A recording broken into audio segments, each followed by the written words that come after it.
Hi everybody, in this video we will take a look at the second algebraic technique for looking at or for evaluating limits. So this one is all about rationalizing. We have plenty of experience with rationalizing the denominator before, so this should be no different. In general, we're actually going to rationalize the numerator in this case. And you'll see when we end it's actually like we're unrationalizing the denominator. With that said, with a binomial with a two-term radical expression, what you're going to want to use is the conjugate of the numerator, which means the same two terms, so the square root of x plus 1 and 1. And remember the top and bottom have to match. But to bring back the idea of a conjugate, the sign in the middle is a minus, so we're going to switch that one. And the idea behind that is when you distribute these terms onto each other, the middle terms are going to cancel out. So take a second and work out this binomial times this binomial using the distributive property.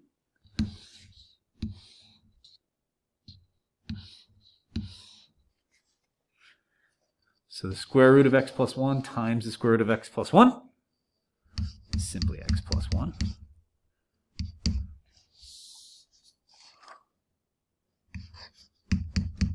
Here's what I meant about the middle terms.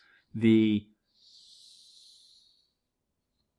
first term over here times the second term here gets you that positive square root of x plus 1. This guy times this guy gives you the negative root x plus 1. These two terms effectively make 0. And negative 1 times positive 1 is, of course, negative 1. Now, under many circumstances, you'll want to distribute a single term into two terms, but I'm just going to encourage you to hold off for just a quick second. You'll see why before too long. So this is what we have in the denominator. And the reason that we don't want to distribute here is because the numerator, these guys go to 0, plus 1 and negative 1 also make a 0. So after all that, the numerator of this messy thing is just x. And what's nice about that is if you left the denominator in undistributed form, what you'll be able to see is that the x on the top divides out the x on the bottom, leaving only a 1 in the numerator. So we have this, I don't know, maybe less messy thing than what we started with. But why did we even bother doing this? Right? This doesn't look any nicer than this does at the end of the day. Well, going back, remember the first line of defense of evaluating a limit should have been trying for direct substitution. So if we had tried that in the original function, what did we get? Well, we got 0 over 0. And as we learned in the previous section, when you get 0 over 0, that often means that the limit exists because of that whole removable discontinuity idea.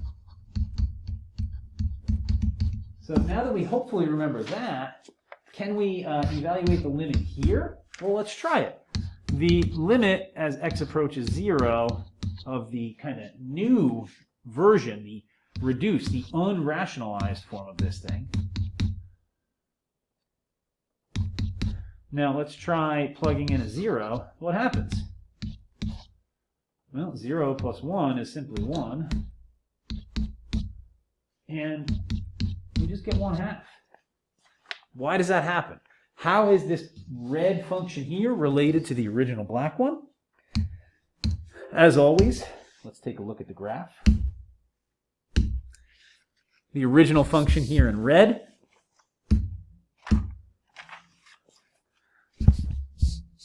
we saw that when x is approaching 0 was undefined. We can see that now. But this blue one lays right on top of it, and it plugs that gap. So by manipulating the function, finding a new version of the function, we were able to plug the gap to evaluate the limit algebraically, rather than having to rely on a table of values or anything like that. So with that said, let's look at one more example of evaluating via rationalizing.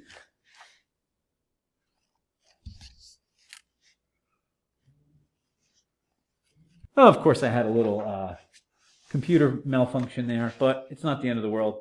So, where are we at? We want to evaluate this limit by rationalizing. And so what we want to do is, once again, use the conjugate of the numerator. First things first, let's see what happens if we try direct substitution. Square root of 3 minus the square root of 1 plus 2 is also the square root of 3. The denominator is 1 minus 1. So we definitely get 0 over 0. Definitely a removable discontinuity. So let's evaluate this thing, or rationalize this thing. Use the conjugate of the numerator. And I'm going to give you an encouragement to pause the video here and see if you can work this one out yourself.